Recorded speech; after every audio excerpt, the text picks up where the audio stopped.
Hello everyone, I Kuldeep Sharma welcome you all to today's special session on the daily news analysis where we are going to look at the important news from the Hindu newspaper as well as Indian Express. So I'm sure आपने अगर आप clap के channel पे देखेंगे तो आपको आज international women's day है और उसके लिए एक स्पेशल MIT हमने शूट करा है तो वो आप देख सकते हैं. This is going to really help out in your exam preparation also.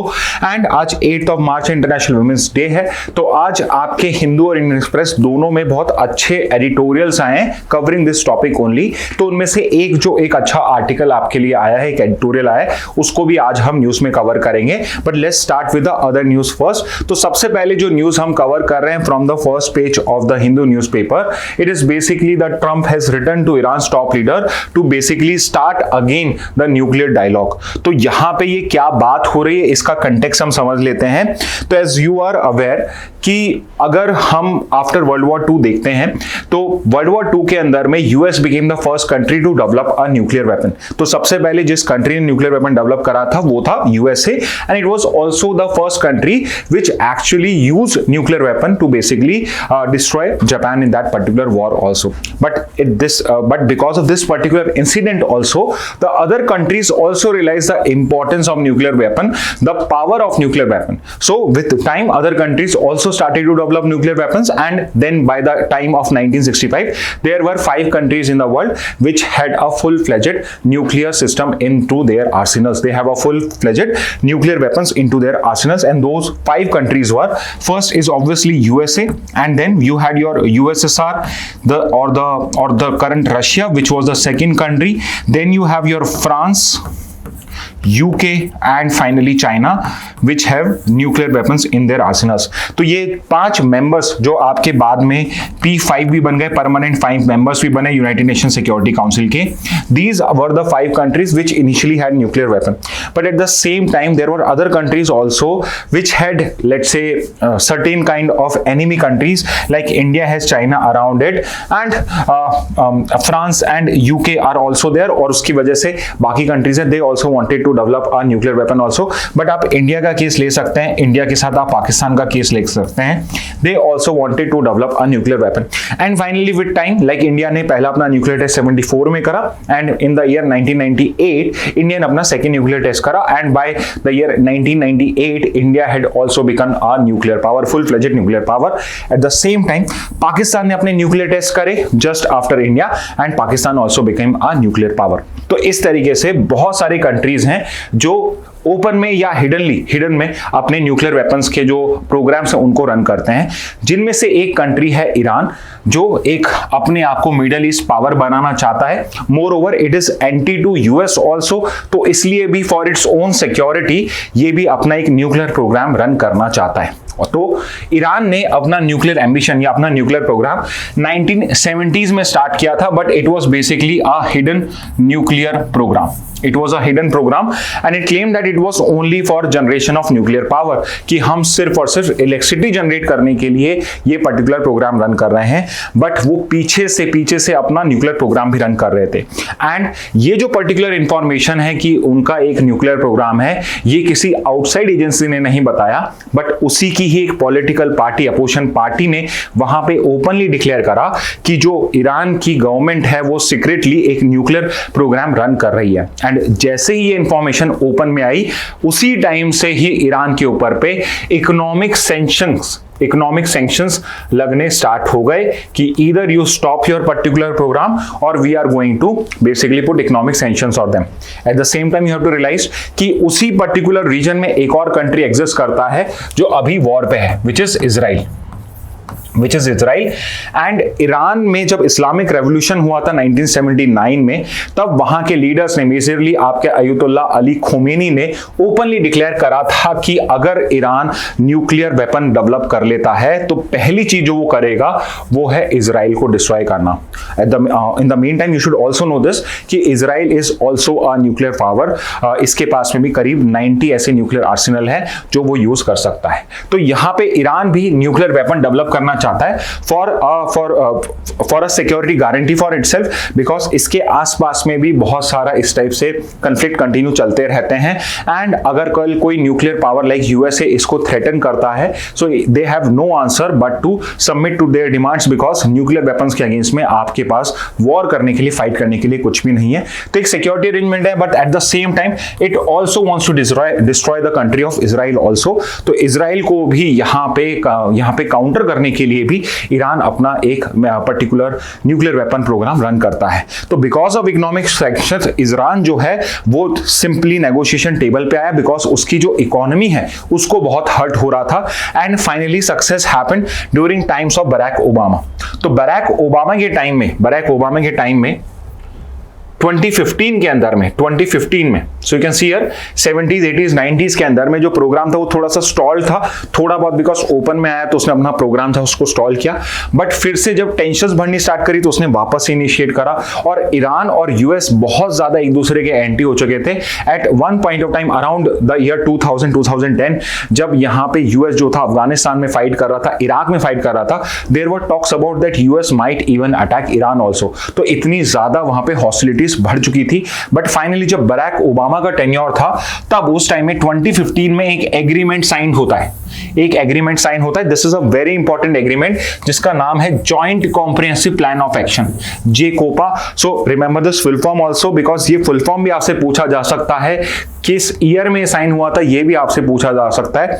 And always remember ये क्वेश्चन तब आपके आएंगे जब ईरान का इश्यू होता है, जब वो एग्जाम के आसपास भी आपके लिए इंपॉर्टेंट रहता है। तो रिमेंबर दिस कि ये सारे फैक्ट्स आपके लिए बहुत इंपॉर्टेंट हो जाएंगे अगर ये जो पर्टिकुलर इश्यू है, ईरान का जो इश्यू है, ये आपके एग्जाम से 2-3 महीने तक भी आपका वोलेटाइल रहता है। ओके, तो ये पर्टिकुलर एग्रीमेंट है बराक ओबामा के लीडरशिप के अंदर में साइन किया जाता है ईरान के साथ, where Iran guarantees that it is going to slow down और it's basically going to stop the nuclear programme in exchange for removal of economic sanction. यहां पे वेस्टर्न कंट्रीज प्रॉमिस करती हैं, यूएस प्रॉमिस करता है कि हम इकोनॉमिक सैंक्शंस को रिमूव कर देंगे इन एक्सचेंज कि आप अपना न्यूक्लियर प्रोग्राम जो है उसको यहां पे स्टॉप कर दीजिए। So remember this, the programme जो जिसकी बात हो रही है वो JCOPA है, जो जिसका फुल फॉर्म है joint comprehensive plan of action. And इस पर्टिकुलर प्रोग्राम के अंदर में या इस पर्टिकुलर एग्रीमेंट के अंदर में कौन कौन पार्टिसिपेंट्स थे, तो बहुत ईजी है याद करना। P5 तो आपके हो गए 5 permanent members of United Nation Security Council, और उसमें +1 में हो जाएगा आपका Germany, which is also the economic power house of Europe. तो यहां पे P5 तो permanent 5 members of Security Council plus Germany with Iran, they sign this particular agreement where they agreed कि ईरान अगर अपना न्यूक्लियर प्रोग्राम को यहां पे पॉज कर देता है तो यहां पे जो कंट्रीज है जो उन्होंने सैंक्शंस लगाए उसके ऊपर पे, जिस वजह से उनकी इकोनॉमी है जो डिस्ट्रॉय हो रही है, वो वापस से हटा दी जाएंगे। तो 2015 में ये पर्टिकुलर साइन होता है। बट देन 2018 के अंदर में आपके नए यूएस प्रेसिडेंट आते हैं डोनाल्ड ट्रंप, और Donald Trump had been of the view कि ये जो पर्टिकुलर एग्रीमेंट है this is a unfair agreement, this is actually in favour of Iran and it is actually against western interest, की western interest के against में agreement signed है। Why so? यहां पे डोनाल्ड ट्रंप आर्ग्यू करते हैं कि पहली चीज तो ये कि ईरान ने ये एग्रीमेंट साइन तो करा है बट वो एक्चुअल में पर्दे के पीछे अपना प्रोग्राम रन कर रहा है। तो यहां पे उन्होंने जो ट्रस्ट होता है एक एग्रीमेंट का वो वहीं पे ही ब्रीच कर दिया है। दूसरा आर्गुमेंट जो उन्होंने दिया कि यहां पे ये ईरान के न्यूक्लियर प्रोग्राम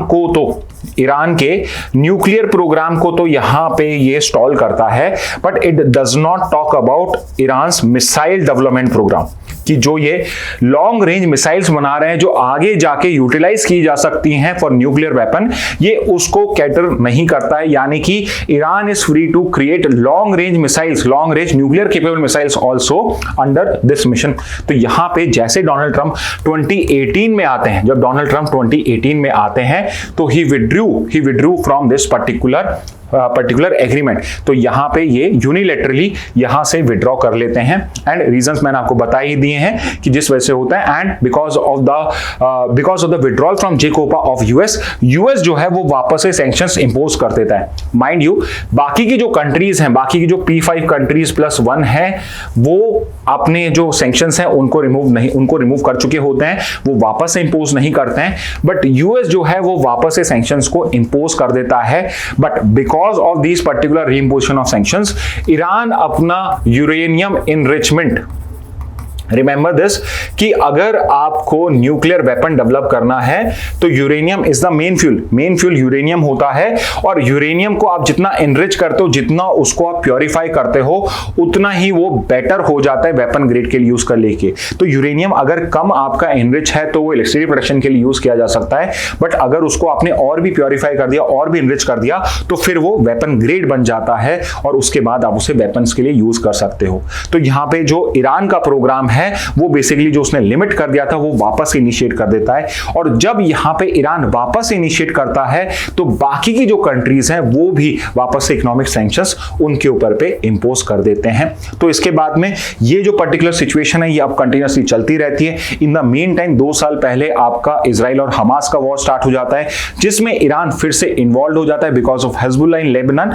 और उसके बाद से वापस से मिलिट्री टेंशन जो होती हैं वो यूएस, ईरान और इजराइल के बीच में वापस इंक्रीज हो जाती हैं। सो मच सो कि अभी पिछले साल 2024 के जो लास्ट 2-3 मंथ्स से नवंबर दिसंबर, उसमें it was very much possible कि ईरान और इजराइल डायरेक्टली एक दूसरे से वॉर फ्रंट पे मीट करने के लिए रेडी हो चुके थे, एंड बिकॉज इजराइल उसमें इन्वॉल्व होता तो इजराइल के सपोर्ट में यूएस भी वहां पे इन्वॉल्व होता because of some other reasons also. तो यहां पे ये मिलिट्री टेंशंस हैं 2019-20 से ही ये इंक्रीज होना स्टार्ट हो जाती हैं, और इसके बाद जो ईरान है वो अपने फुल फ्लेजेड स्केल के ऊपर पे अपना जेकोपा को स्टार्ट कर देता है। अब करंट सिचुएशन क्या है, तो यहां पे ये न्यूज़ हम इसलिए पढ़ रहे हैं बिकॉज डोनाल्ड ट्रंप ने वहां की लीडरशिप को, ईरान की लीडरशिप को एक लेटर लिखा है कि let's come back on the table, negotiation table, और वापस से हम न्यूक्लियर आपके वेपन्स को लेकर डायलॉग को इनिशिएट करते हैं। But as of now Iran ने इस पर्टिकुलर लेटर के प्रपोजल को रिजेक्ट कर दिया है ऑन द ग्राउंड कि पहले आप मैक्सिमम हम पे प्रेशर लगाने के लिए इकोनॉमिक सैंक्शंस लगा चुके हैं, उनको रिमूव करेंगे, उसी के बाद ही हम उस पर्टिकुलर नेगोशिएशन टेबल पे आएंगे। So currently there is no nuclear deal between Iran and the US, there is currently no nuclear deal, but और यहां पे Iran has put up a condition कि only when you basically remove the economic sanction which you have placed in 2018, उसके बाद ही हम negotiation table पे आएंगे। और ईरान का जो यूरेनियम एनरिचमेंट प्रोग्राम है वो भी सक्सेसफुली रन कर रहा है। They have already cross the 60% limit which is a big landmark when you are doing this enrichment, but it is very close to weapon grade level. Weapon grade level क्या होता है कि uranium enrichment अगर 90% या उससे plus होता है तो वो वेपन के लिए यूज किया जा सकता है। What is Israel concern? Israel concern is simply कि ईरान का जो थ्रेट है वो इजराइल के लिए और भी ज्यादा बड़ा हो जाएगा अगर ईरान यहां पे न्यूक्लियर वेपन डेवलप कर देता है। यूएस का stance is very simple, US does not want any trouble. US कह रहा है कि आप नेगोशिएशन टेबल पे आइए, न्यूक्लियर डील हमारी जो रिक्वायरमेंट्स हैं, हमारी जो कंडीशंस है उस पे साइन करिए, एंड वी मेक श्योर कि आपके जो इकोनॉमिक सैंक्शंस हैं, आपके जो बैंकिंग सैंक्शंस लगे हुए हैं उन सबको हम रिमूव कर देंगे। But Iran has refuse to negotiate currently on these particular deals. Okay, तो ये पर्टिकुलरली अभी का इशू है आपका जो ईरान और इजराइल और यूएस के बीच में चल रहा है। लेट्स सी इसमें आगे क्या अपडेट होता है, तो फिर से हम इसको गो थ्रू करेंगे। Okay, moving on to the next particular article. तो अब हम एक एडिटोरियल देख रहे हैं। तो आज के जो एडिटोरियल्स हैं उसमें 2-3 एडिटोरियल्स आपके बेसिकली विमेन इश्यूज से भी डील करते हैं, जिसमें से एक है an equitable future for women in science in India. तो यहां पे इस आर्टिकल को हम समझेंगे, इसकी एक समरी मैंने आपको प्रोवाइड करी है कि इस आर्टिकल को अगर आप रीड करते हैं तो आपका फोकस किस चीजों पे होना चाहिए, कौन से आर्ग्यूमेंट्स हैं जो यहां पे ये पर्टिकुलर जो विमेन ऑथर्स ही ने ही लिखा है उन्होंने प्रोवाइड करे हैं कि क्यों हमें रिक्वायरमेंट है कि जो विमेन आपके साइंस के सेक्टर में वर्क करती हैं या साइंस के स्टूडेंट्स हैं उनको हम इक्विटेबल अगर फ्यूचर चाहते हैं विमेन के लिए तो हमें क्या क्या करना जरूरी है और क्यों जरूरी है वो भी यहां पे एक्सप्लेन करा है। तो इन्होंने जब आर्टिकल इनिशिएट करा है so they have started with some definition and then they have given us some data also to understand कि अभी प्रेजेंटली क्या सिचुएशन है। तो सबसे पहले यू हैव टू अंडरस्टैंड कि जब हम साइंस की बात करते हैं तो हम उसको स्टैम से रिप्रेजेंट करते हैं, स्टैम से। ओके, और जब भी आप स्टैम वर्ड्स पढ़ें इस कंटेक्स्ट के अंदर में, it stands for simply science, tech, engineering and medicine. Sorry, not medicine, mathematics. Okay, so science, technology, engineering and mathematics, और it is believed, yeah, it is not believed, but data also shows it कि जो women का participation है इस particular field में वो बहुत ही limited है। However, in recent time there has been some improvement, but there is still a very long way to go for for example यहां पे इन्होंने सर्वे बताया 19 इंस्टीट्यूशंस का, दिस इज सर्वे ऑफ 2020 और 21, जिसमें ये बताया गया कि only 17% of the womens are women faculties in STEM fields. जो टोटल विमेन फैकल्टीज होते हैं किसी भी फील्ड में, यू सी कि there are lot of women faculties in your arts stream, but there are very few in the STEM fields, only 70% women faculties are there. So it is a particular reason जहां पे हम बहुत अच्छे से work कर सकते हैं, उनकी रिप्रेजेंटेशन को इंक्रीज कर सकते हैं। और जब बात होती है सीनियर पोजीशंस की तो वो और भी लोअर है। आज जो हमने इंटरनेशनल वुमेन्स डे का डिस्कशन किया था उसके अंदर में उस MIT सीरीज में अगर आप जाएंगे तो वहां पे मैंने आपको ग्लास सीलिंग का कंसेप्ट भी समझाया है। सो इन केस आप खुद से भी रिसर्च कर सकते हैं ग्लास सीलिंग होती क्या है एक्चुअली, और आज का अगर आप वो पर्टिकुलर वीडियो देखेंगे तो वहां पे भी वो अच्छे से एक्सप्लेन है। फील्ड वाइज रिप्रेजेंटेशन की बात करी जाए तो बायोलॉजी के अंदर में 23% है, बट इंजीनियरिंग के अंदर में देयर आर ओनली 8% विमेन। तो इंजीनियरिंग जो टोटली मेल डोमिनेटेड फील्ड बना हुआ है उसमें विमेन इंजीनियर्स का जो रिप्रेजेंटेशन है इन 2025 ऑल्सो 2020 से 25 में बहुत कम चेंज हुआ होगा, 8 का 9 हो गया होगा, 10 हो गया होगा, but it is still less than 10% in engineering field. Yes, bio में 23% है, but you can see here कि 3/4 जो रिप्रेजेंटेशन है it is still of more than 3/4 is still of male domination only. Now not just this, but जितने भी आपके international और national conferences होती हैं साइंस रिलेटेड में, उसमें भी विमेन आर अंडर रिप्रेजेंटेड। अब यहां पे ये पॉइंट क्यों इंपॉर्टेंट है? ये पॉइंट अलग से इसलिए इंपॉर्टेंट है बिकॉज ये एक बायसनेस शो करता है, बायसनेस या स्टीरियोटाइप शो करता है। व्हाई? इट शोज कि जितनी भी कॉन्फ्रेंसेस होती हैं जिसमें आप बेसिकली इनवाइट किए जाते हो उसके अंदर में भी विमेन को यहां पे इनवाइट कम किया जा रहा है। तो एक्चुअल में यहां पे जो ऑर्गेनाइजर्स हैं उनकी बायसनेस शो करता है, उनके स्टीरियोटाइप शो करता है। सो this is also an important point. अब अगर मैं बात करूं कि आपके स्टेम फील्ड के अंदर में what are the major challenges faced by women, so as per the authors in this particular article you would see कि यहां पे सबसे बड़ा चैलेंज तो है अर्ली एजुकेशनल बैरियर्स। तो जो गर्ल्स होती हैं उनको क्वालिटी एजुकेशन नहीं मिलता, and moreover I would say this would be more important कि सोसाइटल नॉर्म्स हैं जो डिस्करेज करती हैं गर्ल्स को from pursuing STEM fields. You can see it around you also. Obviously if you are also preparing for CLAT you are not going into the STEM fields, तो आप यहां पर भी सोच सकते हैं कि आपके एजुकेशन फील्ड में जब आपके प्राइमरी या सेकेंडरी क्लासेस में थे, हु वर योर आइडल्स, या आपको किस टाइप की फील्ड्स के लिए प्रमोट या वहां पे प्रोत्साहित किया जाता था, और क्या किसी ने आपको स्टेम फील्ड्स में जाने के लिए, इंजीनियरिंग या मैथ्स करने के लिए बोला? I am sure some of you might have been asked to become a doctor, but I think it would be very less in very less cases कि आपको बोला हो कि let's go, you should go and become an engineer. Engineering में भी आप देखेंगे तो यू वुड सी कि विमेन के लिए कंप्यूटर साइंस वाला फील्ड जो होता है उसको ज्यादा प्रमोट किया जाता है rather than going into mechanical, electrics और इलेक्ट्रॉनिक्स, इस टाइप के फील्ड्स के अंदर में। Second is cultural expectations. So obviously this is a big problem कि women are expected to prioritise family over career, even in case कि अगर उनके करियर को वहां पे कुछ प्रोमिनेंस भी दी जाती है, they are always told to have a dual role कि आप अपना करियर तो रख सकते हैं but at the same time आपकी family would be your priority, और प्रायोरिटी भी नहीं होगी तो एटलीस्ट फैमिली को भी आपको ही मैनेज करना है अपार्ट फ्रॉम योर करियर। तो यहां पे डुअल रिस्पॉन्सिबिलिटी जो होती है उसके बाद ही आपको ये पर्टिकुलर एक्सपेक्टेशंस मिलती हैं। तो ये प्रोफेशनल ग्रोथ को करती है and limits opportunities also, because let's say कि अगर आपकी फैमिली किसी एक पर्टिकुलर सिटी में है, you have let's say 2 children with you, then you are the primary responsible for them. तो अगर आपको कहीं और बेटर करियर अपॉर्चुनिटी मिल रही है, अब आप अपनी जॉब चेंज नहीं करोगे बिकॉज अब आपके पास फैमिली रिस्पॉन्सिबिलिटी भी है। And gender stereotypes is also a big problem in India. So you can see here कि जो प्रॉब्लम है अभी इसको सॉल्व करने का ज्यादा बेटर तरीका है कि हम अवेयरनेस रेज करें जिससे लोगों का माइंडसेट चेंज हो। तो अगर हम माइंडसेट चेंज कर देते हैं स्पेसिफिकली आपके अर्ली ईयर से ही, तो वो बेटर सॉल्यूशन होगा आपके लिए rather than government doing something for this. तो you can see here hiring, promotions, research funding are often influenced by gender bias. So I already told you कि hiring process के अंदर में male are supposed to be of more bent towards of scientific mind, so उनको ज्यादा preference मिलती है। चाहे promotion की बात हो, चाहे रिसर्च फंडिंग की बात हो, even startups which are run by male persons, उनको स्टार्टअप्स में, और ये सिर्फ और सिर्फ स्टेम फील्ड ही नहीं, ये एक जनरल ऑब्जर्वेशन भी रही है कि जहां पे मेल ड्रिवन आपके स्टार्टअप्स होते हैं उनको रिसर्च फंडिंग जल्दी भी मिलती है और ज्यादा भी मिलती है as compare to a women run startup. इसके अलावा women also face discrimination and harassment in academic settings. तो यहाँ पे this harassment, it is not necessary sexual harassment ही हो, but yes this also plays a big part. तो इस वजह से भी because of the harassment in the academic circles, many women actually decide to leave their field and join some other field, or they simply stop working and they do their household jobs only। तो ये भी एक बड़ा challenge है जो women face करती हैं।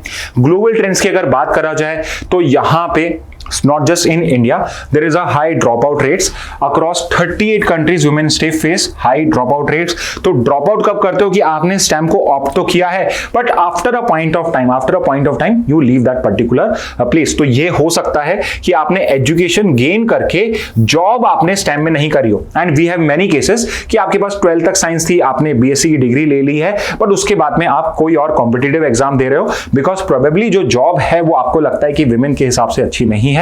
तो इस वजह से भी होता है। एजुकेशन के अंदर में देखा है कि आप स्कूल में आप साइंस स्टूडेंट रहते हो, बट कॉलेज में जाके आप कॉमर्स या आर्ट्स की सब्जेक्ट्स को वहां पे ऑप्ट कर लेते हो, एंड मेनी अ टाइम जब 11th 12th की बात आती है तो 10th तक तो आप साइंस पढ़ रहे हैं, कंपलसरी आप पढ़ रहे हैं, आपका इंटरेस्ट भी है, बट जब 11th 12th में आप सब्जेक्ट चूज करने पे आते हो तो अगेन आप कॉमर्स स्ट्रीम, आर्ट्स स्ट्रीम या अदर जो स्ट्रीम्स ओपन स्ट्रीम्स हैं, जर्नलिज्म की स्ट्रीम्स हैं, उन सब के अंदर में आप फोकस करते हो। तो यहां पे ड्रॉप आउट रेट जो है it's very high, probably because women do not see any future in the STEM field। तो अगेन माइंडसेट चेंज करना है मेल्स का भी as well as the females का भी कि यहाँ पे there are more opportunities for women also, but at the same time we have to create the such conditions also कि वो इस टाइप से फील करे। कॉजेज क्या है? Non inclusive workplace. So basically education से जॉब में जा रहे हो तो you feel like non inclusive workplace है। Second is work life balance challenges. तो अगेन रिमेंबर डुअल रोल आपको दिया हुआ है, तो इस वजह से वर्क लाइफ बैलेंस भी आपको ही बनाना है। Men may not face this issue because even if the job asks them to be late in the office only, they would be there because they do not have any secondary responsibility in house, but women do not have this particular option in many cases।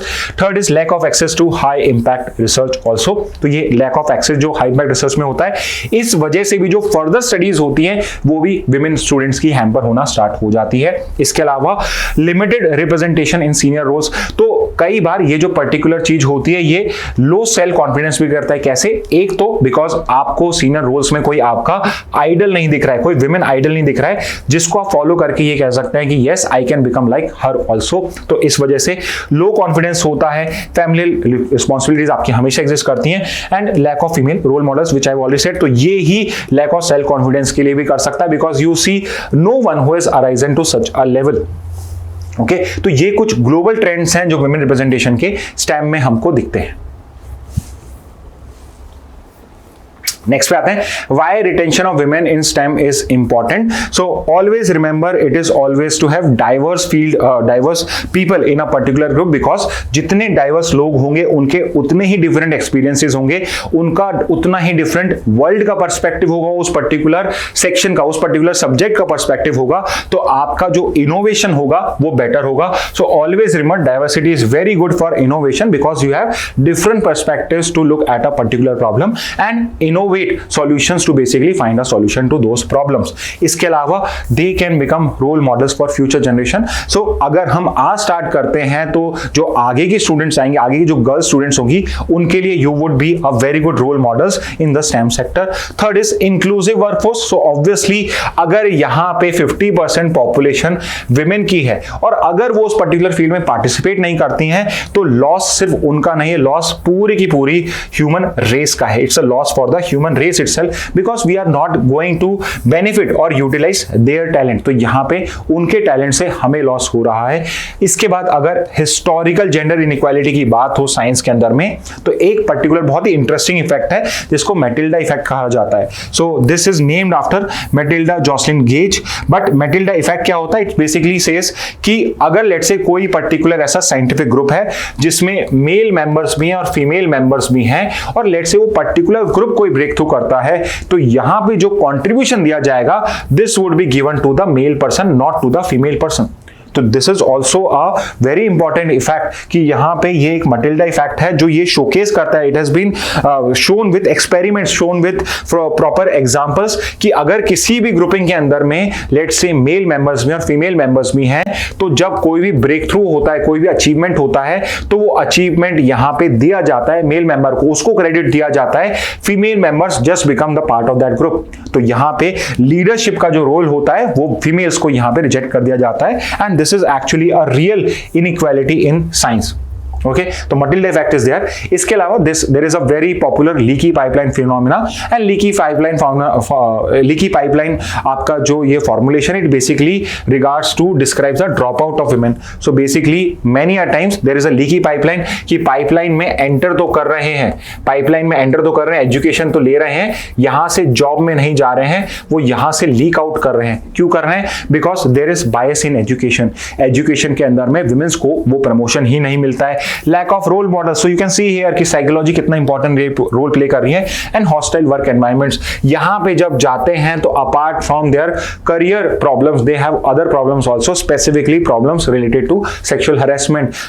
In India even not having proper toilet is a big issue. I know so many of my friends who work in law firms में इतना issue नहीं होता, but अगर आप court में जाते हो, let's say आप सुप्रीम कोर्ट, हाई कोर्ट में भी जाते हो, still there are no proper women toilets there. Women toilet जो है वो आज भी प्रॉपर नहीं है. You can cross check also, you can ask people who are working Supreme Court, women toilets वो लिमिटेड है, they have to walk a long way to reach a particular toilet also. तो this also becomes a big issue for women. तो you would see कि law field के अंदर में भी majority of जो विमेन है वो कॉर्पोरेट को चूज कर रही हैं, बिकॉज ये वाले इश्यूज उन्हें वहां इतने फेस नहीं करने पड़ते जितने उन्हें लिटिगेशन में फेस करने पड़ते हैं. So this is also a big issue. And there is a chutes and ladder model also which emphasizes systemic power dynamics, which is basically कि यहाँ पे जो पैराशूट्स हैं और जो लेडर है वो सिर्फ और सिर्फ मेल जो है उनको प्रोवाइड करी जा रही है. फीमेल्स को यहाँ पे इस टाइप का कोई भी सपोर्ट नहीं है. शूट्स और लेडर मॉडल्स क्या है? लेडर इज बेसिकली कि मेंटरशिप के थ्रू आपको कोई हेल्प कर रहा है to climb up the ladder. तो ये पर्टिकुलर चीज होती है, जो ये पर्टिकुलर जो फैसिलिटीज होती हैं या ये जो एक्स्ट्रा एडवांटेज होता है, ये विमेन के पास में अवेलेबल नहीं होता है. So all of these things are mentioned in this article also. I've just explained to you. They have only said the what is that there is a leaky pipeline phenomena also, but what exactly it is, I have described it for you. Okay, what are the simple proposed solution to retain women in workforce? तो सबसे best होगा कि at least in the initial state if we provide flexible work option. So we have to accept कि yes, currently society demands कि उनके dual role होते हैं, तो at least as a first step हम उनको अगर flexible work option देते हैं, so with time हो सकता है कि हम विमेंस को यहां पे एंट्री करा सकें. And after a point of time they would be और द सोसाइटी और the system would be ready to basically accept women in STEMs also. इसके अलावा अगर हम पब्लिक रिकॉग्निशन देना स्टार्ट करें, जो मटिल्डा इफेक्ट है उसको अगर हम रिवर्स कर दें, so this is also going to be very helpful in resolving this particular solution. Career support provide करिए, जैसे कि एज रिस्ट्रिक्शंस होती है ग्रांट्स के ऊपर पे कि यूजुअली अगर आप कोई रिसर्च कर रहे हैं तो there would be a age limit. Let's say if you are 30 years, 35 years, 40 years max, तभी आपको ग्रांट प्रोवाइड होगा. तो विमेन के लिए अगर हम वो ग्रांट एज रिमूव कर दें, so women would be more motivated to continue in the STEM field. Let's say कि आप 30 ईयर ओल्ड हैं और 35 तक ग्रांट्स मिलता है, तो यू वुड बी लाइक कि 5 साल में तो ये रिसर्च कंप्लीट होगा नहीं, so there is no point investing my 5 years also. तो अगर आप ये एज लिमिट इंक्रीज कर दें तो इससे भी हो सकता है. प्रोवाइड मेंटरशिप नेटवर्क प्रोवाइड करेंगे, so this would also be very helpful. Support women re-entering careers after family breaks, so this is also going to be a very useful space. I know so many people जो because of let's say childbirth, because of some family responsibility, they leave their jobs, but after a point of time they again want to join it, but again there is no support for them.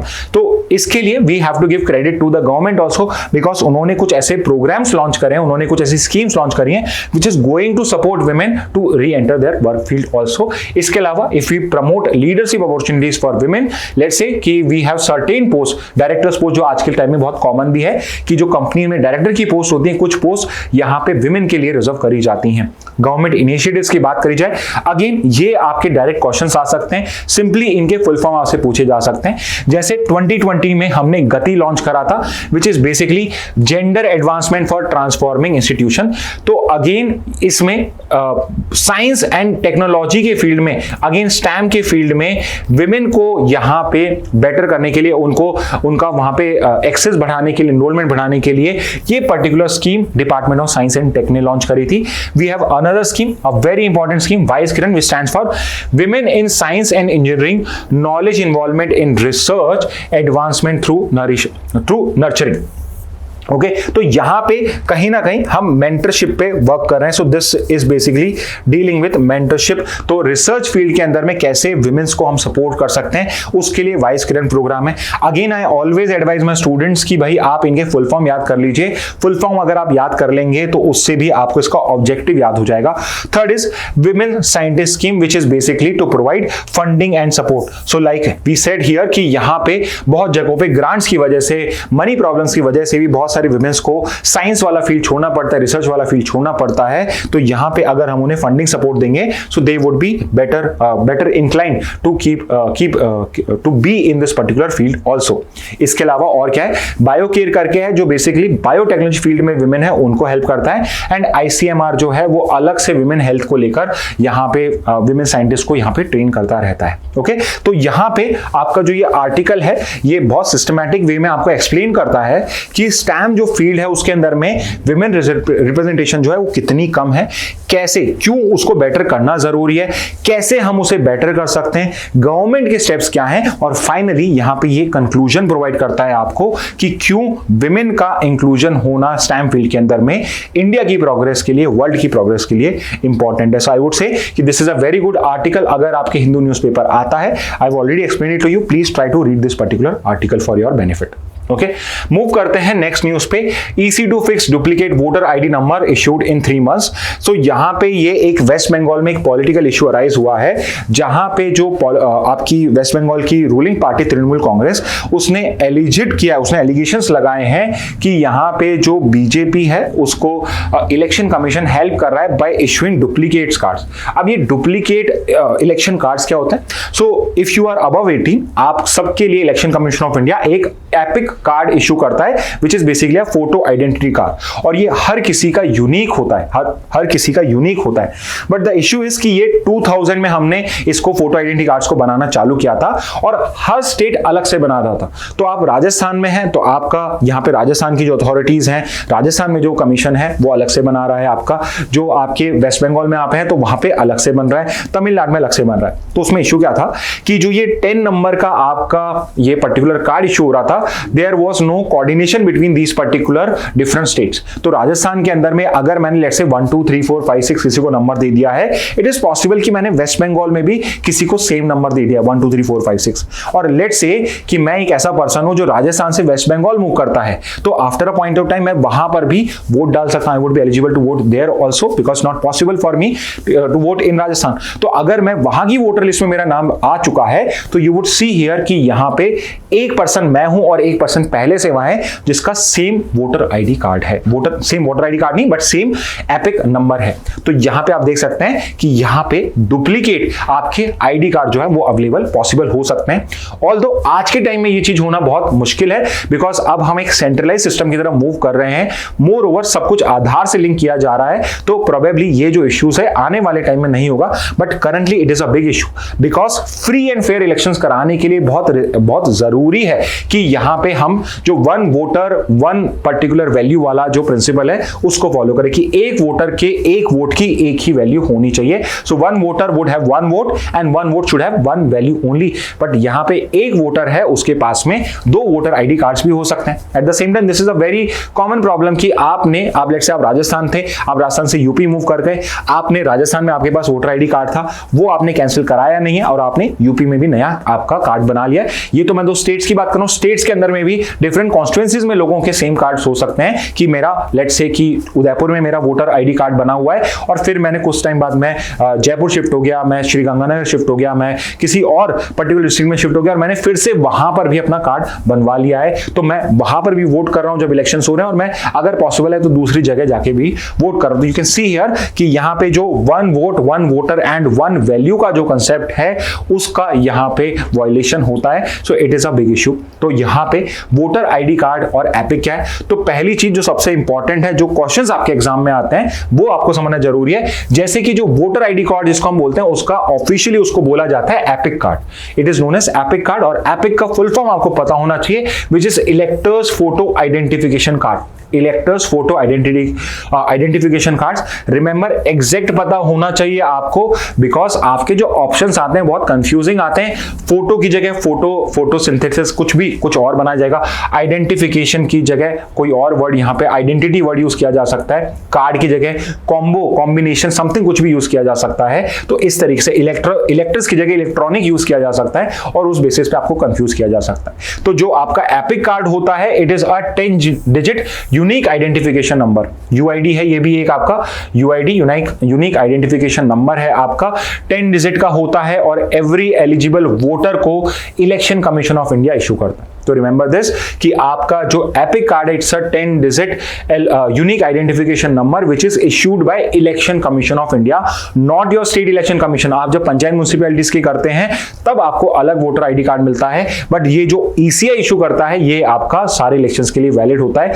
तो चाहे आप central के elections में contest कर रहे हैं, not contest but आप उसमें वोट कर रहे हैं, या फिर आप स्टेट के इलेक्शंस में कंटेस्ट कर रहे हैं, वोट कर रहे हैं, वहां पे आपका यही पर्टिकुलर नंबर यूज होता है। And ideally every voter should have just one single EPIC number only. But कुछ केसेस में like I explain to you कि आप डिफरेंट स्टेट्स में मूव करते हैं और सेम नंबर है, कोऑर्डिनेशन नहीं था, तो इस वजह से मल्टीपल भी इशू करे जा सकते हैं। और ये इशू क्यों है, बिकॉज डुप्लीकेट वोटर्स जो होते हैं वो वोटिंग नंबर जो है उसको कम या ज्यादा कर सकते हैं। फेक वोटर्स जो होते हैं ये भी एक बड़ा इश्यूज है। एंड इलेक्टोरल फ्रॉड जो है ये भी आपके लिए इजी हो जाता है। तो पॉलिटिकल पार्टीज के पास अगर फ्री हैंड हो तो दे वुड वांट कि उनके जो फॉलोवर्स हैं वो एक नहीं 4-4 बार 5-5 बार वोट कर पाए, और उनको स्टॉप करना भी बहुत मुश्किल होगा बिकॉज उनके पास में डिफरेंट एपिक कार्ड्स मिलेंगे। ओके और ये इशू क्यों अराइज हो, I have just explain it to you, this has arisen because यहाँ पे जो डेटाबेस है डिफरेंट स्टेट्स के वो डिफरेंट थे। तो इसको सॉल्व करना भी बहुत ही इजी है। सॉल्व करने के लिए आपको क्या करना है, या तो हम एक नेशनल वोटर डेटाबेस बना दें, तो नेशनल वोटर डेटाबेस होगा तो उसमें एक जो पर्टिकुलर पर्सन है उसका एक ही एपिक कार्ड होगा। दूसरा बहुत सिंपली हम उसके आधार को लिंक कर सकते हैं, आधार आपका एक यूनिक आईडी होता है, तो एक आधार से एक ही एपिक कार्ड यहाँ पे कनेक्ट होगा। तो लेट्स से अगर आप स्टेट भी चेंज करते हैं, तो लेट्स से अगर आप उत्तर प्रदेश से लेट्स से आप बिहार मूव कर गए, तो आप बिहार का अगर आपका कार्ड बनवा रहे हैं तो आपका जो यूपी का कार्ड है जो एपिक नंबर है वो अपने आप या तो ट्रांसफर हो जाएगा या वो कैंसिल होकर आपको नया नंबर अलॉट होगा। या फिर third is automatic deletion of old entries. तो अगर आप नेशनल वोटर डेटाबेस बनाएंगे तो ये ऑटोमेटिकली इजी हो जाएगा। एंड रियल टाइम मॉनिटरिंग अगर ईसीआई ये पॉसिबल हो तो ये करके भी कर सकता है। तो ये चीज करनी इसलिए जरूरी है बिकॉज आपका राइट टू वोट आर्टिकल 326 में है and every Indian citizen has a right to vote, but उनके पास में सिर्फ एक बार एक इलेक्शन में एक ही वोट करने का राइट होता है। अदरवाइज ये जो बाकी का राइट टू वोट है, बाकी के लोगों का राइट टू वोट है, उसको यहां पे वायलेट करता है। बिकॉज यहां पे बाकी सब तो एक वोट कर रहे हैं बट आप 2 वोट कर रहे हो, तो आपकी वोट की वैल्यूज ज्यादा हो गई है। इलेक्टोरल रोल्स जो है आपके रिप्रेजेंटेशन ऑफ पीपल एक्ट 1950 में वो भी ये कहते हैं कि हर किसी का एक ही बार वोट होना चाहिए, और इलेक्टोरल फ्रॉड जो है वो भी करना बहुत इजी हो जाता है। So that is also another very important legal issue involve here. Okay, next news पे फोकस करते हैं। Next news is basically US has exited from UN climate damage fund also meant for poor nations. So जब से Donald Trump आए हैं जो एक काम वो कर रहे हैं विच is basically bringing out US out of the international commitment of US. जितने भी इंटरनेशनल कमिटमेंट्स हैं, चाहे वो पेरिस क्लाइमेट डील हो, चाहे वो WHO, चाहे फिर ये आपका क्लाइमेट का एक रिलीफ फंड हो, इससे वो यूएस को एग्जिट करा रहे हैं because he is basically a climate denier, climate change denier है वो, और वो इसमें बिलीव नहीं करते हैं। So he thinks it's a waste of money. तो वो वहां से सब जगह से यूएस को यहां से विड्रॉ करा रहे हैं। तो US has withdrawn from the loss and damage fund. तो यहां पे जो फंड की बात करी जा रही है क्लाइमेट चेंज का, उसका नाम है loss and damage fund, LDF भी बोला जाता है इसको, शॉर्ट में LDF बोला जाता है। लॉस एंड डैमेज फंड है जो बेसिकली आपका फाइनलाइज किया गया था शर्म अल शेख के अंदर में इन 2022। तो तो 2022 ईयर के अंदर में आपकी जो कॉन्फ्रेंस ऑफ पार्टी हुई थी, conference of party number 27, conference of party number 27 जो आपकी होस्ट करी थी इजिप्ट ने। So I am sure you must be aware कि आपका एक फ्रेमवर्क कन्वेंशन है, United Nation framework convention on climate change, जिसकी एक एनुअल कॉन्फ्रेंस ऑफ पार्टीज होती है। तो जो कॉन्फ्रेंस ऑफ पार्टीज नंबर 27 है, that was hosted by Egypt in Sharm el Sheikh के अंदर में ये पर्टिकुलर कॉन्फ्रेंस हुई थी एंड यहां पे फाइनलाइज किया गया था। One of the outcome of this particular meeting और this conference was the finalisation of this loss and damage fund. And इस लॉस एंड डैमेज फंड की खासियत ये थी कि ये बेसिकली फाइनेंशियल असिस्टेंस प्रोवाइड करता है to vulnerable countries, vulnerable to climate change impacts. तो वायलेंट जो क्लाइमेट चेंज के इंपैक्ट से आपकी वल्नरेबल है कंट्रीज, उनको ये फाइनेंशियल असिस्टेंस प्रोवाइड करता है। For example, let's say because of climate change there are more cyclones, more flooding in those particular countries जो poor हैं, जो underdeveloped हैं या developing हैं, and they were not supposed to get such kind of flooding, but they are getting these kind of event, these kind of natural disaster because of climate change। तो उस वजह से जो लॉस हो रहा है इस पर्टिकुलर फंड से उनको आप यहाँ पे कंपनसेट कर पाओगे। Okay, so to compensate countries that have contributed least to climate change but are suffering the most from its impact। तो इसके सबसे बड़े बेनिफिशियरीज हैं आपके under developed and developing countries, specifically your island Nations. Island nation जो हैं आपके छोटे छोटे, जैसे एक आइलैंड नेशन हम आज पढ़ेंगे भी, वनुआतु, जो अलग डिफरेंट रीजंस की वजह से आपके न्यूज में, but this is one of the island which is getting impacted a lot bye climate change. तो ये सब आइलैंड्स के बारे में भी हम वहां पे पढ़ेंगे। बट मेजरली ये फंड जो आपका लॉन्च किया गया था, it was basically to help the poor countries, but अब यूएस ने इससे एग्जिट कर लिया है। Let's move to the next news. New SEBI chief vows to improve trust, open to engaging with FPIs others. तो यहां पे अभी आपके जो securities and exchange board of India है, जो आपका मार्केट रेगुलेटर है, मार्केट्स को जो रेगुलेट करता है, दिस इज सेबी या सिक्योरिटी एक्सचेंज ऑफ इंडिया, जो मार्केट रेगुलेटर है। और अभी अभी यहां पे इसके नए चेयरमैन को अपॉइंट किया गया है, जिनका नाम है Tuhin Kanta Pandey. Current chairman is Tuhin Kanta Pandey and he has replaced Madhabi Puri Buch, जो सेबी की पहली, she was SEBI's first women chairman, उनको रिप्लेस करके Tuhin Kanta Pandey has become the current chairperson of SEBI. अब यहां पे जो इनका ये स्टेटमेंट है कि सेबी चीफ ने बोला है कि ये ट्रस्ट इंप्रूव करेंगे, open to engaging with FPI others, ये इसलिए करा है बिकॉज इनकी जो प्रेडिसेसर्स थी उनके अगेंस्ट में यहां पे इनसाइडर ट्रेडिंग के, फ्रॉड के एलिगेशंस लगने स्टार्ट हुए थे। There were allegation that she was helping out certain firms to be out of reach of SEBI, की सेबी की जो इनसाइडर इंफॉर्मेशन है वो प्रोवाइड कर रही थी।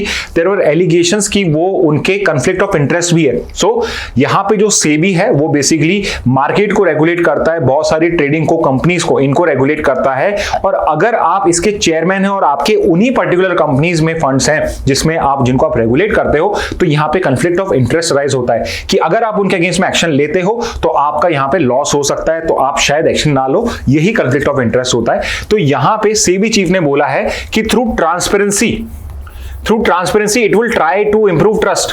कैसे करा जाएगा? By focusing on conflict of interest. और ये कॉन्फ्लिक्ट ऑफ इंटरेस्ट कैसे होगा कि ट्रांसपेरेंसी रखी जाएगी, जो भी सेबी चीफ अपॉइंट होगा वो अपॉइंट होते ही जो भी उसके जितनी भी कंपनीज में उसके शेयर्स हैं, जैसे शेयर होल्डिंग्स हैं, उसके कहीं पे भी कोई इंटरेस्ट है, उसके फैमिली मेंबर्स के इंटरेस्ट है, वो सीधे सीधे डिस्क्लोज कर दिए जाएंगे। So there would be a disclosure of everything which is with relate to any particular company, and moreover they would be open to engaging with FPI।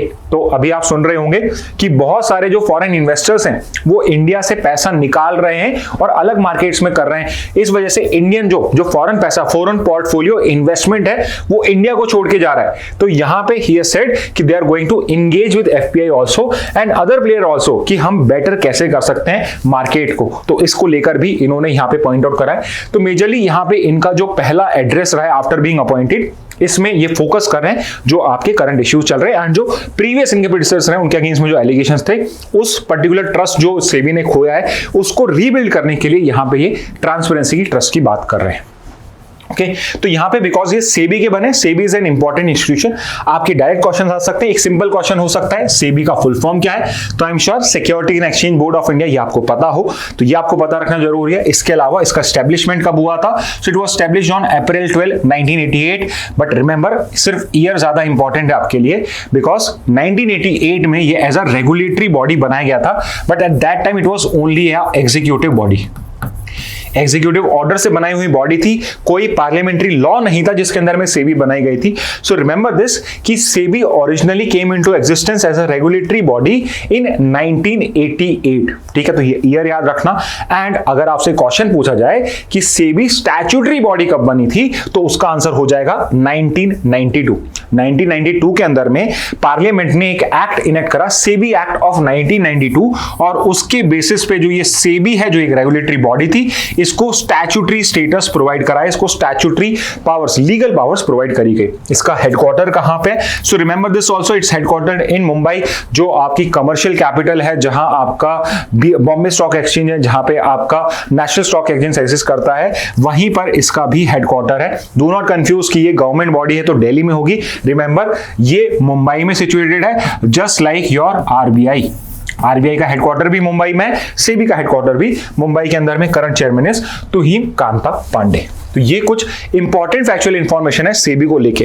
अब सेबी को एस्टेब्लिश क्यों करा गया था, बिकॉज 1988 से पहले आपका जो मार्केट था, जो आपके शेयर मार्केट थे, बाकी की जो ट्रेडिंग होती थी आपके, लेट्स से आपके जो मेटल्स के अंदर में ट्रेडिंग होती थी, कमोडिटीज के अंदर में ट्रेडिंग होती थी, वो टोटली अनरेगुलेटेड थी। विच मीन्स कि लेट्स से आपने किसी कंपनी के शेयर बाय करे और उसमें आपके साथ किसी ने फ्रॉड करा, तो उसके अंदर में कोई भी रिस्पॉन्सिबल नहीं है। आप ज्यादा से ज्यादा आपके आईपीसी में या भारतीय न्याय संहिता में आप केस फाइल कर सकते हो फ्रॉड का, उसके अलावा आपके पास में कोई भी यहां पे अलग रेमेडी नहीं, मार्केट रिलेटेड कोई रेमेडी नहीं है। तो इसलिए 1988 में अनएथिकल प्रैक्टिसेस को यहां पे स्टॉल करने के लिए यहां पे सेबी का फॉर्मेशन करा गया, सो दैट जो अनएथिकल प्रैक्टिस होती हैं वो उन सबको यहां पे पॉज किया सके। सो दैट मेन पर्पस था इसका इंटरेस्ट ऑफ इन्वेस्टर्स, इन्वेस्टर्स को यहां पे उनके इंटरेस्ट को यहां पे प्रोटेक्ट किया जाए, स्पेसिफिकली वो इन्वेस्टर जो आपके स्मॉल टाइम ट्रेडर्स हैं, स्मॉल टाइम ट्रेडर्स हैं, जो थोड़ी बहुत उनकी सेविंग्स होती है उसको इन्वेस्ट करते हैं, उसके लिए यहां पे किया गया। फ्रॉड्स एंड मेल प्रैक्टिस को करने के लिए किया गया, and at the same time to basically improve the market, improve the market and build trust in the market.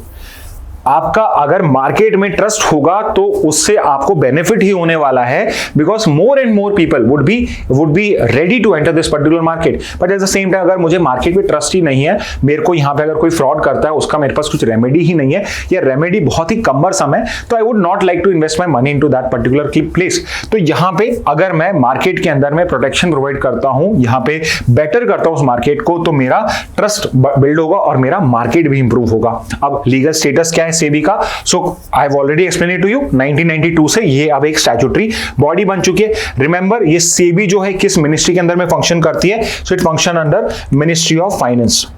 Okay तो जो ये सेबी का डिपार्टमेंट है, ये directly under ministry of finance के अंदर में फंक्शन करता है। But at the same time you have to understand, ये फंक्शन मिनिस्ट्री ऑफ फाइनेंस के अंडर में करता है, but it is not responsible to ministry of finance. Ministry of finance को ये रिस्पॉन्सिबल नहीं है, ये एक ऑटोनॉमस बॉडी, इसको बहुत इंडिपेंडेंस है मार्केट को रेगुलेट करने के लिए। अब ऑब्जेक्टिव्स क्या है सेबी के, so very simple, protect investors interest, regulate securities market, prevent fraudulent practices, regulate intermediaries. So remember this कि not just the companies and the retail investors, but जो उनके बीच में बिचौलिए या इंटरमीडियरीज होते हैं, जो मिडिल मैन होते हैं, वो सब भी आपके सेबी के थ्रू रेगुलेटेड होते हैं। फॉर एग्जांपल आपके जो ब्रोकर्स होते हैं, जिनके थ्रू आप यहां शेयर मार्केट के अंदर में बैटिंग तो क्या, जिसमें आप शेयर मार्केट के अंदर में आप इन्वेस्ट करते हो, वो सब भी आपके रेगुलेट किए जाते हैं from the intermediaries, including your mutual funds also. Now what are the powers of SEBI, तो सेबी जो है it's an interesting body, because ये लेजिस्लेटिव बॉडी भी है, क्वाजी लेजिस्लेटिव है, but it's a legislative power also, it has quasi judicial power also, and it is a quasi executive body also. तो you know this कि हम separation of power की बात करते हैं कि लेजिस्लेचर अपना काम करेगा, एग्जीक्यूटिव अपना काम करेगा और जुडिशरी अपना काम करेगा। लेजिस्लेचर का काम है लॉ बनाने का, उसको एग्जीक्यूट करने का नहीं या जज करने का नहीं। एग्जीक्यूट का काम है काम को एग्जीक्यूट करने का, लॉ को एग्जीक्यूट करने का, उसका लॉ बनाने का काम नहीं और जज करने का काम नहीं है। और जुडिशरी का काम है कि अगर कोई डिस्प्यूट होता है उसको रिजॉल्व करना है, कॉन्स्टिट्यूशनैलिटी है किसी एक्ट की उसको चेक करना है, ना तो लेजिस्लेट करना उसका काम है ना एग्जीक्यूटिव का। बट यहां पे एक ये बॉडी है सेबी जो डायरेक्टली या टोटली तो लेजिस्लेटिव एग्जीक्यूटिव जुडिशरी नहीं है, बट ये सारी क्वाज़ी वर्ड का मतलब होता है like a judicial body, like a legislative body, like a executive body. तो यहां पे जो सेबी है इसको रूल मेकिंग पावर दी गई है। तो यहां पे ये इंटरमीडिएट्स के लिए, इन्वेस्टर्स के लिए, कंपनीज के लिए रूल्स बना सकता है, can frame rules and regulation, and इसने बहुत सारे रूल्स एंड रेगुलेशंस भी फ्रेम करें। तो लेजिस्लेटिव क्वाज़ी लेजिस्लेटिव पावर यहां पे प्रोवाइडेड है। What is a quasi judicial power? तो यहां पे सेबी जो है अगर कोई भी फ्रॉड होता है कहीं पे कमिट तो उसको इन्वेस्टिगेट करता है, उसके अगेंस्ट में एक्शन ले सकता है। तो यहां पे उसके पास में पनिशमेंट की पावर भी है। तो ये एक क्वाज़ी जुडिशियल बॉडी बन जाती है and this is a quasi executive body also, कि यहां पे अगर कोई रेगुलेशंस जो सेबी ने खुद ने बनाए हैं या पार्लियामेंट ने बना के दिए उनको एग्जीक्यूट करने का काम भी सेबी का ही होता है। तो it's an interesting body, probably only one of some few institutions of India जो अपने आप में क्वाज़ी लेजिस्लेटिव बॉडी भी है, एग्जीक्यूटिव बॉडी भी है एंड जुडिशियल बॉडी भी है। Okay, so These are the powers of SEBI। और अभी करंटली जो पर्टिकुलर आपका न्यूज आइटम है जो मैंने आपको जस्ट एक्सप्लेन करा कि यहां पे वो स्टेटमेंट क्यों दिया उन्होंने, it is because of the this recent incident, जिसमें एक तो अडानी ग्रुप के अगेंस्ट में एलिगेशंस हैं, जहां पे सेबी ने अडानी के अगेंस्ट में एक्शन नहीं लिया, although there were clear allegations of market manipulation करने की कोशिश करी गई थी, मार्केट फ्रॉड करने की कोशिश करी गई थी, बट स्टिल उनके अगेंस्ट में एक्शन नहीं लिया गया। तो इसकी वजह से उसको बहुत क्रिटिसाइज करा गया। As well as there was a report from a US agency, Hindenburg report, which was again related to Adani, and उसके अंदर में भी उनके अगेंस्ट में एक्शन लिया गया। फॉर एग्जांपल यहाँ पे जो फॉर्मर सेबी चेयरमैन है माधवी पूरी बुक जो है और उनके हस्बैंड, उनके अगेंस्ट में कंफ्लिक्ट ऑफ इंटरेस्ट के एलिगेशंस लगे थे हिंडनबर्ग में कि ये जो दोनों पर्संस है इनके अडानी के अंदर में, अडानी की जो फॉर्म्स है उसकी कंपनी के अंदर में इनके शेयर्स हैं, इनके वहां पे कमर्शियल इंटरेस्ट हैं, उनके फाइनेंशियल इंटरेस्ट हैं which they had not disclosed and this is clearly in violation of SEBI rules and regulation। तो यहां पे SEBI ने भी कोई एक्शन ले लिया, although SEBI denied the allegations, but actual में ट्रांसपेरेंसी में ये शो नहीं किया गया कि उनका जो पोर्टफोलियो उसके अंदर में किस किस कंपनी के शेयर्स एक्चुअल में है या नहीं है। ओके, तो this were the recent controversy around surrounding SEBI, जिस वजह से यहां पे उन्होंने ये इस टाइप का स्टेटमेंट प्रोवाइड किया है। ओके, नेक्स्ट न्यूज पे मूव करते हैं। Why Vanuatu boast one of the most popular golden passport scheme. तो गोल्डन पासपोर्ट जो आपकी ये स्कीम है, गोल्डन पासपोर्ट जो है ये कुछ टाइम से न्यूज में चल रहा है, because US has become another country जिसने अभी अपना गोल्डन पासपोर्ट प्रोग्राम भी लॉन्च करा है। And as the name suggest, ये पासपोर्ट जो है ये पासपोर्ट में गोल्ड की वैल्यू रखता है एकदम। डू नॉट थिंक कि एक्चुअल गोल्ड की वैल्यू रखता है, बट अगर पासपोर्ट्स को कैटेगराइज किया जाए ब्रॉन्ज, सिल्वर, गोल्ड के अंदर में, तो ये सबसे टॉप नंबर का पासपोर्ट होता है। ठीक है, तो यहां पे गोल्डन पासपोर्ट को आप एक्चुअल में बोल सकते हो सिटीजनशिप बाय इन्वेस्टमेंट। तो अगर आप किसी कंट्री की सिटीजनशिप लेना चाहते हो तो आप एक्चुअल में खरीद सकते हो। It basically is that only. Investment is just a better word to use rather than saying कि यहां पे आप सिटीजनशिप खरीद सकते हो, कि आप अगर हमारी कंट्री में इतना इन्वेस्टमेंट कर दोगे। फॉर एग्जांपल यहां पे यूएस ने बोला है कि आप $8,000 सम डॉलर का करते हो, 6.6 करोड़ रुपीस इंडियन रुपीस में बताऊं तो आपको गोल्डन पासपोर्ट मिल जाएगा एंड उसके बाद में आप यूएस में एंटर कर सकते हो और आपके पास में वर्क वीजा मिल जाएगा। Work visa is also known as green card, there green card बोला जाता है, तो उसको बोला जा रहा है green card plus plus. Green card plus बोला जा रहा है गोल्डन पासपोर्ट को, बिकॉज उसमें आपको और भी बेनिफिट होगा। तो यहां पे ये कंट्री है, it's a very small country, it's a island country. I told you कि इसको हम डिस्कस करेंगे because this is a country which is getting impacted by climate change also. तो लॉस एंड डैमेज फंड में भी Vanuatu country जो है it's one of the receiving country. तो यहां पे वनुआतु जो है ये भी गोल्डन पासपोर्ट इश्यू करती है। और the problem with Vanuatu golden passport is कि it has been the case earlier also, and now Lalit Modi जो आपके फ्यूजिटिव इंडिया से भागे हुए, उनको भी वनुआतु ने यहाँ पे आपका गोल्डन पासपोर्ट इशू करा है। और यहाँ पे इस कंट्री के अगेंस्ट में बहुत बारी एलिगेशंस लगे हैं कि यहाँ पे ये सिटीजनशिप जो है ये उन क्रिमिनल्स को प्रोवाइड करता है जो अपनी कंट्री से they were running from the law, कि ये बेसिकली अपने कंट्री से भाग के आए और यहाँ पे सिटीजनशिप गेन करके अपने जस्टिस सिस्टम्स को अवॉइड करने की कोशिश कर रहे हैं। फॉर एग्जाम्पल कि करंटली ललित मोदी जिनके अगेंस्ट में बहुत सारे फ्रॉड के और बाकी सब एलिगेशंस लगे हुए हैं, although they have not been proven as such, but yes, he has to come to India and face justice, but he has decided not to come India. He has taken citizenship of Vanuatu and now he is no more an Indian citizen. Okay, तो golden passport refer किया जाता है citizenship by investment को, where a country grant citizenship और residency rights. Okay, या तो citizenship मिल जाएगी या टाइम बीइंग के लिए आपको रेसिडेंस मिल जाएगा to individual in exchange for a significant financial contribution to the country's economy. छोटा मोटा नहीं, अगर आप अच्छा कंट्रीब्यूशन प्रॉमिस करते हो तो आपको यहाँ पे उस कंट्री की सिटीजनशिप मिल जाएगी। तो just because now you are Vanuatu citizen, तो अब आपके ऊपर पे इंडियन लॉ लग ही नहीं रहा है। एग्जाम्पल के लिए the financial contribution can be direct infrastructure, real estate purchase, donation to a national development fund. तो आप किसी भी तरीके से, वनुआतु एक एग्जाम्पल है, बट यूएस में भी इस तरीके से आप सिटीजनशिप ले सकते हो, और भी कई कंट्रीज हैं जिसके अंदर में आप ऐसे कर सकते हो। So on paper they say कि they provide this golden passport, जैसे यूएस करता है, to attract foreign investment, boost economic growth and generate revenue. For example Vanuatu जो है, इसकी जो जीडीपी का 30% है वो इन गोल्डन पासपोर्ट से होता है। सो जस्ट थिंक कि एक कंट्री है जो 30% अपना रेवेन्यू जनरेट करती है, वो गोल्डन पासपोर्ट को इशू करके करती है। ओके, तो गोल्डन पासपोर्ट क्या है, तो ये जो particular country, it's a poor country, low per capita GDP है, लिमिटेड नेचुरल रिसोर्सेज हैं, तो ये यहाँ पे गोल्डन पासपोर्ट के थ्रू अपना रेवेन्यू जनरेट करता है। अब ऑलरेडी एक्सप्लेन किया 30% जो वनुआतु का जीडीपी है वो बेसिकली गोल्डन पासपोर्ट से आता है। Eight the same time US ने भी अपना EB-5 वीजा है, जिसको आप गोल्डन पासपोर्ट स्कीम बोल सकते हो। तो यहाँ पे आपका सिटीजनशिप तो नहीं मिल रहा है, बट आपको यहाँ पे रेसिडेंसी राइट्स मिल रहे हैं ऑन, एंड इन फ्यूचर अगर आपको और भी इसको एक्सटेंड कर दिया जाता है तो विद टाइम आप इसको कन्वर्ट भी करा पाओगे into citizenship right also. So try to understand this कि इट्स नॉट नेसेसरी कि आपको सिटीजनशिप मिल जाएगी यूएस के अंदर में, बट इट इज बिलीव्ड कि गोल्डन पासपोर्ट अफोर्ड ही वो कर पाएगा जो एक रिच पर्सन होगा, एंड एवरीवन वांट्स कि जो रिच पर्सन है वो उनकी कंट्री में आए, because they are one of the largest spenders in that particular country. तो वहां पे कंट्रीज को बेनिफिट होगा। डोनाल्ड ट्रंप चाहते भी यही है कि जो रिचेस्ट लोग हैं वो इंडिया में, वो इंडिया या बाकी कंट्रीज को छोड़ के यूएस में आके आए और उनको ही सिटीजनशिप मिले, जिससे उनको रेवेन्यू जनरेशन भी हो, एट द सेम टाइम उनके अंदर में वो लोग आए जो आगे जाके एक्सपेंडिचर भी कमिट करें। तो यहाँ पे फॉरेन नेशनल जो है उनको ग्रीन कार्ड, परमानेंट रेसिडेंसी मिल जाएगा, which would eventually lead to citizenship after 5 years। So this is basically the plan, जिस बेसिस पे अगर आपको गोल्डन पासपोर्ट मिल जाता है तो with time in 5 to 6 years you would be eligible for citizenship also. Okay, तो ये है golden passport scheme of the USA. Okay, तो ये गोल्डन पासपोर्ट है जो बहुत टाइम से न्यूज में चल रहा था, तो आई थॉट इसको भी हम आज कवर कर लेते हैं। ओके, तो student these were the important news from today's Hindu newspaper and Indian express.